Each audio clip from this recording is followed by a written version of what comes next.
Welcome to everyone to the Cox's Bazar blog. আমাদের কক্সবাজার জার্নিটা শুরু হয় বিমানবন্দর স্টেশন থেকে। আমাদের ট্রেন থাকে ঠিক রাত 11:30টায়, বাট ট্রেন আসতে একটু লেট হয়ে যায়, 12:30 বেজে যায়। আমরা সবাই ট্রেনের মধ্যে উঠে যাই এবং যে যার যার সিটের মধ্যে বসে পড়ি। আমরা 4জন ফ্রেন্ড যাচ্ছি একসাথে, আমরা ইউনিভার্সিটির ফ্রেন্ড। এই যে ঘড়িতে দেখতে পাচ্ছেন 12:25 বাজে শুরু হয়ে গেল আমাদের ট্রেন জার্নি। সো আমরা উনো কার্ড নিয়ে আসছিলাম, কিছু স্ন্যাক্স কিনে নিয়ে আসছিলাম যেন আমরা এনজয় করে করে আমাদের ট্রেন জার্নিটা উপভোগ করতে পারি। আমরা যাচ্ছি কক্সবাজার এক্সপ্রেসে। কক্সবাজারের ভোর হওয়াটা উপভোগ করতে করতে আমাদের ট্রেন এগোচ্ছিল এবং আমরা ডেস্টিনেশনের একদম কাছাকাছি চলে আসছিলাম। 7:54 বাজে আমি একটা কফি নিলাম এবং এর কিছুক্ষণের মধ্যেই দেখলাম যে আমাদের ট্রেনটা থেমে গেছে। সো আমরা কক্সবাজার পৌঁছে গেছি ঠিক 8:21। আমাদের ডে 1 অ্যাট কক্সবাজার শুরু হয়ে গেল। আমরা ফ্রেন্ডরা প্রথমেই হোটেল খুঁজতে চলে গেলাম কলাতলির বিভিন্ন প্লেসে। আমরা 5-6টা হোটেল খুঁজলাম এবং শেষ পর্যন্ত আমরা সি পার্কে উঠে গেলাম। তো সি পার্কে ওঠার পর আমরা ফ্রেশ হয়ে চলে গেলাম কলাতলি রেস্তোরাঁতে। সো বেসিক্যালি এই রেস্তোরাঁটা আমি আগের বার যখন আসছিলাম তখনও বেস্ট ছিল। So after having some lunch we went into the beach, the pride of Bangladesh, where beauty stretches beyond of horizon. Cox's Bazar, not just a destinations but have a dream of Bangladesh. Here the sea kisses the soul of Bengal. So basically আমরা চলে গেলাম কক্সবাজারের Kolatoli beach পয়েন্টে। So basically আমরা অনেক excited ছিলাম যে আমরা কখন বিচে নামবো। আমরা দেখার সাথে সাথে কয়েকটা ছবি ক্লিক করে ফেললাম, কয়েকটা ভিডিও করে ফেললাম এবং সাথে সাথে আমরা মোবাইল টোবাইল সব রেখে বিচের মধ্যে নেমে গেলাম। So basically in this Cox's-Bazar, in every wave I found a little piece of peace. আমরা রাতের কক্সবাজারের সমুদ্র সৈকতের হিমেল হাওয়াতে উপভোগ করতে থাকলাম এবং কিছুক্ষণের মধ্যে আমরা কলাতলি ফিশ মার্কেটে চলে গেলাম আমাদের রাতের বারবিকিউটা সারার জন্য। এই মাছ কেনার সময় we are little bit confuse যে আমরা যে মাছটা চুজ করছি এবং আমাদের যে বারবিকিউ করে যে মাছটা দিছে ওইটা কি সেম নাকি।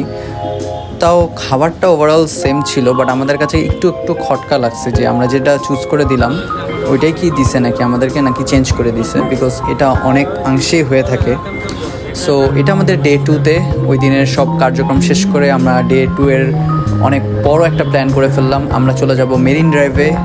এই মেরিন ড্রাইভের রাস্তাটার মধ্যে এত সুন্দর ছিল আর কিছু বলার নেই। লাইক আমরা কাঁকড়া বিচ, পাটুয়ার টেক সহ ইনানি এবং প্রেসিডেন্ট বিচ আমরা অনেক জায়গা ঘুরে ফেললাম, প্লাস হিমছড়িও ছিল। এটা হচ্ছে আমাদের প্রেসিডেন্ট বিচ, বা এখানে আগে যে প্যারাসাইক্লিং হতো ওই জায়গাটা।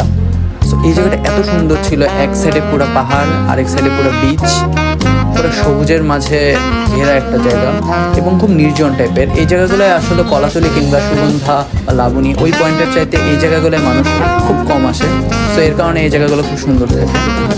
এবং এরপরে আমরা চলে যাই হিমছড়িতে। হিমছড়ি অনেক সুন্দর পাহাড় ঘেরা একটা জায়গা। হিমছড়িতে উঠতে একটু কষ্ট হয়েছিল যদিও, বাট সিঁড়িগুলা খুব প্রপার ম্যানেজমেন্ট। সো হিমছড়ির সামনে এই যে আশেপাশে আমরা কিছু বার্মিস বাজার থেকে আমরা কিছু কিনে নিলাম। লাইক আমি একটা সানগ্লাস কিনলাম এবং আমরা দেখছিলাম যেখানে কী পাওয়া যায় এবং দেখার সাথে সাথে আমরা চলে গেলাম সিঁড়ি বেয়ে উঠে একদম সমুদ্রের ভিউটা ইজিলি দেখা যায়। এবং ওখানে আছে আরেকটা ঝর্ণা। ঝর্ণা খুব একটা বড় না, ছোট ঝর্ণা, বাট অনেক সুন্দর এবং আমরা ভিড়ের ঠেলায় ছবি তুলতে পারিনি ওই জায়গাটায়। এবং ওখান থেকে আমরা মুভ করে চলে যাই কাঁকড়া বিচে। তো বেসিক্যালি কাঁকড়া বিচের যাওয়ার যে এন্ট্রিটা ওটা খুব একটা সুন্দর না হলেও ভিতরে যে আমরা আশ্চর্য হয়েছিলাম। লাইক এখানে অনেক প্রজাতির কাঁকড়া এবং কাঁকড়ার বাচ্চা, কিছু বড় কাঁকড়া এবং ম্যাক্সিমাম সব কিছুই একদম মাটির মধ্যে গর্তে ঢুকে থাকে। সেখানকার যে ওয়েদার ছিল আমাদের খুব বৃষ্টি একটা ওয়েদার ছিল Assalamu alaikum everyone, we are in Kakra beach. Look at the view, man. পিছে পাহাড়, আমি হিমছড়ি পার হওয়ার পরেই কাকড়া বিচে আসলাম এবং চারটা ফ্রেন্ড মিলে আসছি। Look at the view, man. Whoa! Hey!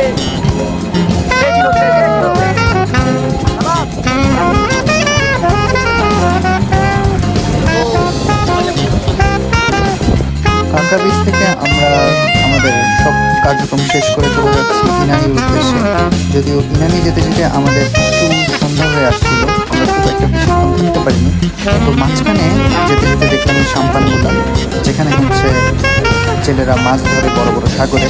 তো ওটার মধ্যে ছবি তুলে নিলাম এবং চলে যাচ্ছি ইনানির উদ্দেশ্যে। যদিও আমরা ইনানিতে থামতে পারি নাই, বাট ইনানির ভিউটা দেখে বারবারই মনে হয়েছিল হোয়াট এ বিউটি। আমরা অনেক চিল করতে করতে চলে গেলাম ইনানিতে এবং ইনানি থেকে আমরা চলে যাব পাটওয়ার টেকে। তো পাটওয়ার টেকে যেতে যেতে আমাদের অনেকটা সন্ধ্যা হয়ে গেছিলো এবং আমরা বেশিক্ষণ থাকতে পারিনি। তবে যতক্ষণই থেকেছি অনেক বেশি এনজয় করেছি। পাটওয়ার টেকটা এত সুন্দর একটা পরিবেশ। সো বেসিক্যালি বড় বড় পাথর, অনেকটা ছেঁড়া দ্বীপ টাইপের বলা যাবে। এবং এই প্রান্তটায় এসে আমাদের মনে হয়েছে এত স্রোত, সমুদ্রে উত্তাল ছিল সমুদ্র এবং আমরা বেশ খানিকক্ষণ এখানে এনজয় করলাম। আমরা সানসেট দেখলাম এবং খুব মনোরম পরিবেশটা আমরা এনজয় করলাম। এখান থেকে রাতে চলে গেলাম আমরা সুগন্ধা গার্মেন্টস মার্কেটে। ওখান থেকে কিছু সবজি, আচার, সাথে আরও অনেক কিছু কিনলাম এবং ঘুরে ঘুরে দেখলাম, দামাদামি করলাম এবং শেষ পর্যন্ত পরের দিন আমরা 12:30টার ট্রেনে করে আবার আমাদের গন্তব্য ঢাকার উদ্দেশ্যে রওনা হলাম। কক্সবাজার এক্সপ্রেসের জার্নিটা আমাদের খুবই ভালো ছিল।